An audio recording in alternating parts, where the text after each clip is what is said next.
Well, I'm at the home of Suzanne Todd, and thanks very much for allowing me to come round this evening. I was doing a show recently in Netherley in Liverpool, and I was drawn constantly to this group of people in the corner. And I've got a few of those people here with me today. And I remember going up and down the group mentioning various names, and a point arrived in the reading where I had to go to the person who was the hospital worker. And as I was drawn to this hospital worker, which was you, wasn't it, as I pointed over there, I felt that there was a young man with us straight away and was coming through with so much love. And I'm going to pass the story over to you now, Suzanne. Now, you know, when I was speaking to you there, how could you relate to the information that I was giving you at that time?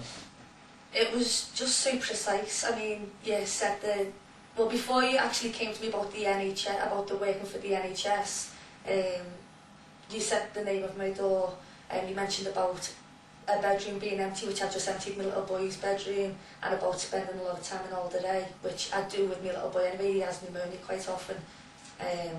So I thought that you were trying to get to me anyway. So that was the number on your door at that time? That's my number, yeah. That's right. So I thought that it was just a bit funny at the time. I was thinking, isn't it? And then when you mentioned about the NHS, I was like, yeah, that's me. And then I think the next thing you said was about the gold band of rape or something. That's which right. The first thing I thought of would be Mum had got this picture done of me and my husband, and it's actually on a rope chain, and his wedding ring and everything, which meant something. And then his name comes. And then his name came through, but you said Michael, but then you also said Mikey or something like that. Yeah. But we all called him Mike. Yes. So that's. I was feeling this pressure on the brain, or I didn't know whether it was a brain. At that point, I didn't know quite what it was, but I could just feel this big issue to do with the brain, and there was pressure on the brain. Well, that's how he died. He fell, hit his head on the floor, and within 5 days the pressure got so much, it was building up, and they'd done everything to try and release it, but it just got to a point where it just couldn't take it anymore.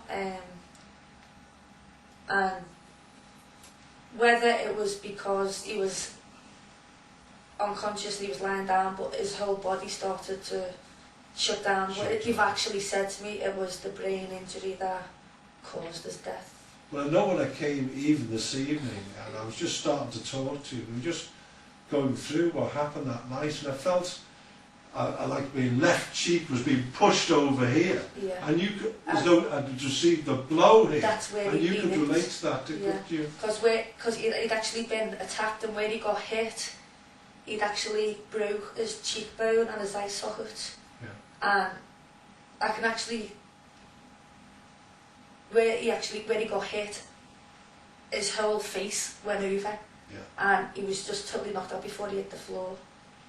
But it was so emotional. I remember you were emotionally affected.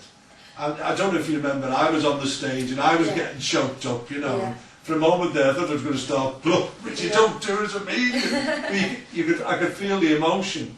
And it did seem to be, that particular evening, that most of the information was meant for you all in the corner, because we seemed to be going through piece by piece different, because you were mentioning Margaret and Lillian on the higher side of life, and you could take that, couldn't you? Because you're Margaret, aren't you? I'm Margaret, yeah. Lillian was my auntie. And the Davis come through, and that was her name. That was her maiden name before she got married. So it was a full name before she got married? Lillian Davis. And then we got this Townsend Lane, and you could... That's where she lived, wasn't it? No, she didn't, but my father's, all his family lived there. There was James, Tom, quite a few of them. Every name you mentioned, and you even mentioned the Salvation Army, where we had to go. I couldn't understand about the Salvation Army, but some things come through and you're saying, oh, what the heck's all this about? I said, they're talking about the Salvation Army. I used to actually play the tambourine in the Salvation Army. In the Salvation Army? That's just amazing, really, the stuff they give you, we lived on isn't the it? corner house. Because I mentioned about that, because it seemed to be going up and down your road, and they were mentioning, as I said, different names, because I was saying, who's Karen? And That was my sister. It was sitting there, well, there's hello there, you know. And Karen. And another Karen, yeah. And once you were going up and down, but because you said, I mean, when you at the end of the first half, where you said, like, I'm going to have to take a break because Mike wouldn't... I know he wouldn't let me go. But that was people just... in the room would go... Now, normally I've got to say, when I work, I can get round the room and get plenty of people get messages, but it was one of those nights, I feel, that they wanted to make a special effort to come through and bring you comfort and come through to the members of the family as well. But I've got a sneaky suspicion they knew I was wanting to perhaps put a bit more on the website, and so they were making an extra special effort because, and I say this to everyone who might be watching this recording now, Suzanne is very brave to be able to talk about these things, and they're still very raw in her life. But there are a lot of people out there who may have lost loved ones very close to them, perhaps young, like Michael was. And the purpose of this evening is to bring each and every one of you hope and comfort that what we see as the end is not the end. It can very often be a new beginning. But your loved ones are there, close to you, watching you, monitoring you. And he was speaking about things that you've done that day, hadn't he, Suzanne? He mentioned about a dress that I'd actually tried on to go out. And I always, every time I get dressed, I always ask him, I mean, I don't tell anyone this because they probably think I'm all mad, but I always say to him, do I look okay and stuff like that. And he did actually say to you that one dress I did try on that, he said, didn't he, I looked lovely. That's but right. Then I would always look lovely even if I was dressed in the sack, but that's something and that that's what it related to you, wasn't it? Said. That's what I said to you. No matter what I wore, I always say, do I look okay? And he used to say, you'd look gorgeous if you were dressed in the sack. And that's, when that came, that hit. That's how I knew he was there. Well, see, sometimes as a medium, I like to get names of roads or numbers on doors or full names, as with Lillian Davies. But very often to someone like Suzanne, it can be those emotional things that are very significant to her, but not quite so significant to other people, that can have the greatest meaning. No one knew that he said that. No one knew that he ever said that. No.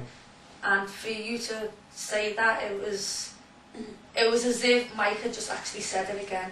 I know. That's and the reason I know that he was such a strong-willed person, and I know deep down I know, well, he didn't want to do it, he still had a life. That's right. To lead, you know what I mean? He still had, yes. He had unfinished business, he had to bring his kids up and everything else. Yes. And he didn't want to go, but he went, and that's why he wouldn't let you leave me that night. No, he just didn't want. I remember speaking to you at the end, and I'd really shut down there, because you've got to shut down as a medium, otherwise you pick up all sorts. But even when I was sitting with you, I was saying to you, when you're out driving, watch where you'll feel a hand come over your hand as it's on the gear stick. Yeah. And you said that's what he used to do. Yeah. When he was this side of life, he used to rest his hand in an affectionate and warm way on top. And vice versa. If he was driving, I'd always put my hand on top of his. But if I was driving, he'd always put his hand. It was just something that we done. That's right. And when it was a bit weird when you said that, because I was like, oh wow, it was something that I never ever thought of. No. It wasn't something like, oh yeah, we done this. But That's when right. you mentioned it,